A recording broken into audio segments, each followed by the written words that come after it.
Congressman Ron Paul, candidate for president.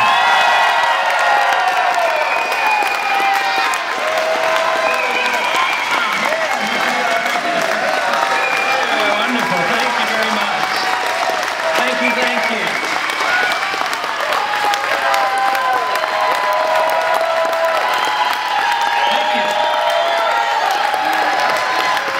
Thank you, Governor, for that introduction, and thank you for this very nice welcome. I'm delighted to be here. Seems like there's a lot of Friends of Liberty in North Dakota. You know, the best thing I can do for North Dakota is make sure that you live in a free republic. That is what we all need. In a republic, the republic that our founders gave us, the federal government is restrained, strictly restrained.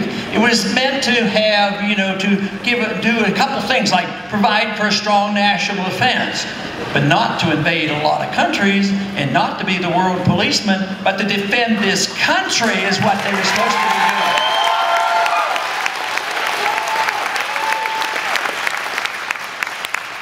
But it was also meant to give us a sound currency. The states weren't to have their own currency. Only gold and silver was to be the currency. But guess what? Now, if you use gold and silver as a legal tender, you can be arrested by the government. So I would say that if you want a limited republic, a limited government at the federal level, restrain the spending because the Federal Reserve provides the motivation to spend, because if you come up short on taxes, you can't borrow the money. Guess what they do? They just print the money. Then they wonder why we have problems. So I see so many of our problems today have come from the fact that we as a people over the last 100 years have been rather careless in defending and protecting our republic. We have morphed into a system called, you know, dictatorial type of democracy, where people a majority can get together and take away the rights, the property rights and the individual rights of the minority. So we once again have to decide what the role of government ought to be. And the founders had a very simple answer. The role of the government should be to protect our freedoms and our property.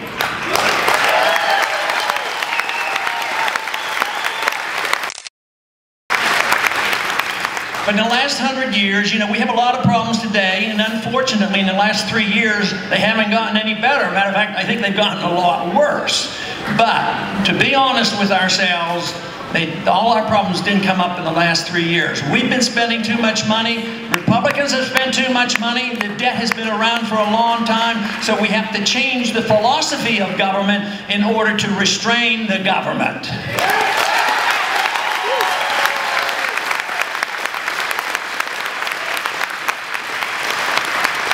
Under the Constitution, it was meant that the states would have most of the responsibility for governing. The more local, the better. There's a move on in this world today, even with this monetary crisis going on, not to move in the direction that we would like to go in, but move in the opposite direction, because today, we don't go to war with a declaration of war.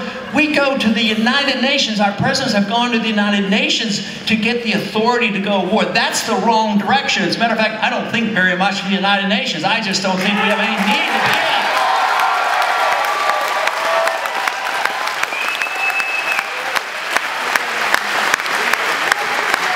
The monetary financial crisis that we're in today is something that is not going to be resolved. This system is beyond repair. There will be monetary reform. It always happens in history. You just can't print money forever. You have to get productive again, and we're not productive enough. Our debt is exploding. Even in the Depression, we were a creditor nation. Today, we are the biggest debtor nation in the history of the world. So this has to have changes. But they're already talking about an international currency under the United Nations and the IMF. I suggest we follow the Constitution and use only gold and silver as legal tender.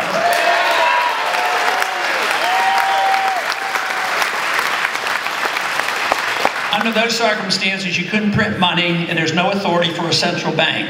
And we didn't have that before 100 years ago. 100 years ago, our people and our Congresses decided at that time that we have a new monetary system with a Federal Reserve and an income tax. Believe me, if we had a proper sized government, we would not need an income tax.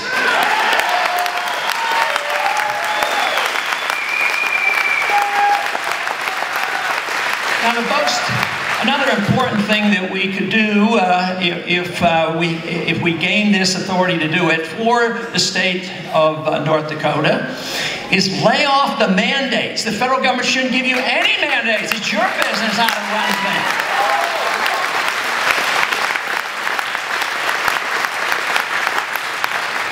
But you know what? Property and the environment can be protected even without the EPA, believe me.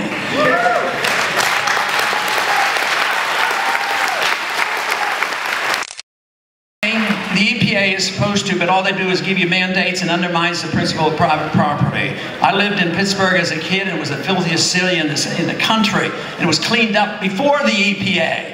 But this can happen. Private property protects the environment better than governments. The more authoritarian, the more socialized a system is, the worse the property is and the worse the environment is. So we should never be bashful about saying we believe in property rights, we believe in free markets and sound money, and we don't have to give 1 inch and say that we're careless with the environment because you don't have a right to pollute your neighbor's property.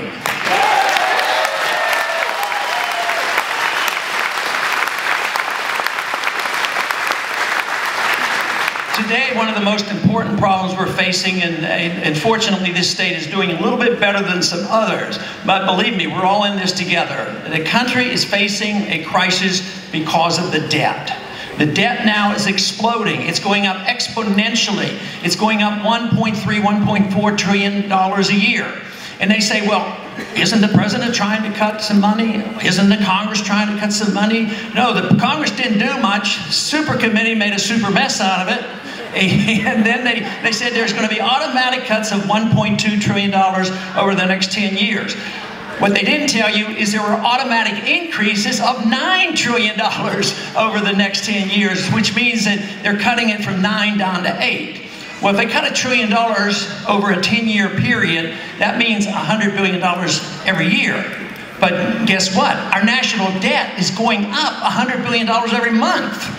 So that's how far removed they are from reality. And this is why I've made this rather modest suggestion. In the first year, I would like to cut the budget, the spending, by $1 trillion. But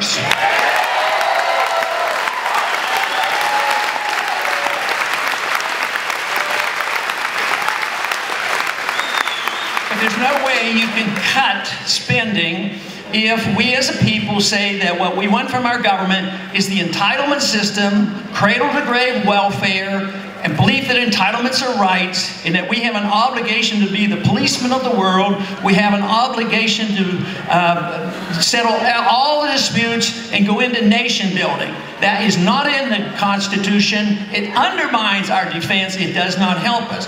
So, to have a proper sized government, we have to have a change in the foreign policy, a change in the monetary policy, a different understanding about what entitlements are. Entitlements sound pretty nice, but entitlements under our system today are not rights. They are not rights. They're a demand on the productive citizens. That has to change.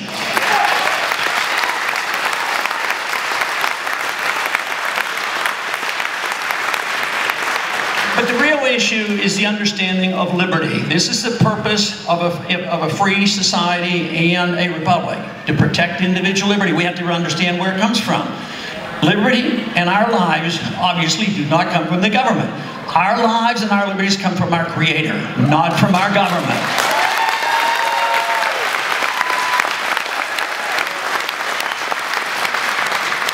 So when government grows, which it does under a system that we have where we can borrow money and print money endlessly, and it's a greater burden, what it does economically, it wipes out the middle class. The middle class is poorer and it's smaller than it's ever been. And yet we had the richest and the largest middle class in the history of the world.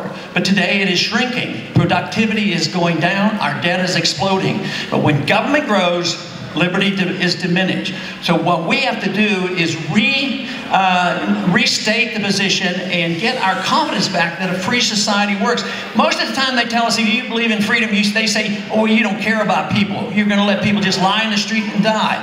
But the truth is, the freer the society, the more prosperous the society, and the least amount of poverty.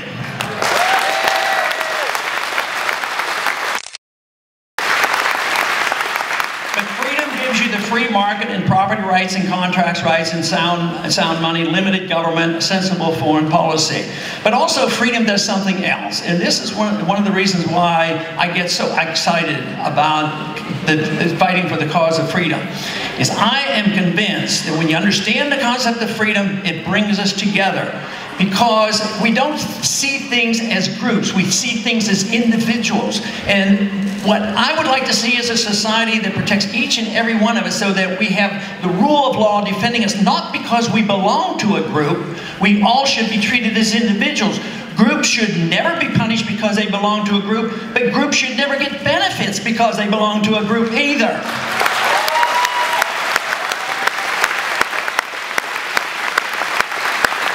But if we understand how freedom brings together, it makes it much easier because everybody gets to make their choice on how they want to use their freedom. Just think in religion, we do this all the time. People pick their own religion or they reject the religion, and the government's not to come in and tell us what to do with our personal lives, with our religious lives, our intellectual lives, or our personal lives.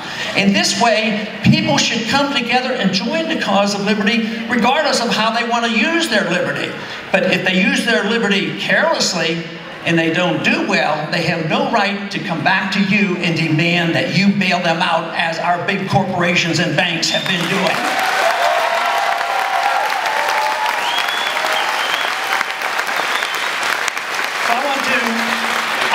My campaigning is slightly different than the others. I'm campaigning for something very, very important. I see it historically. I see it important for our economy. I see it, though, it's the cause of liberty. That's what made America great. Thank you very much.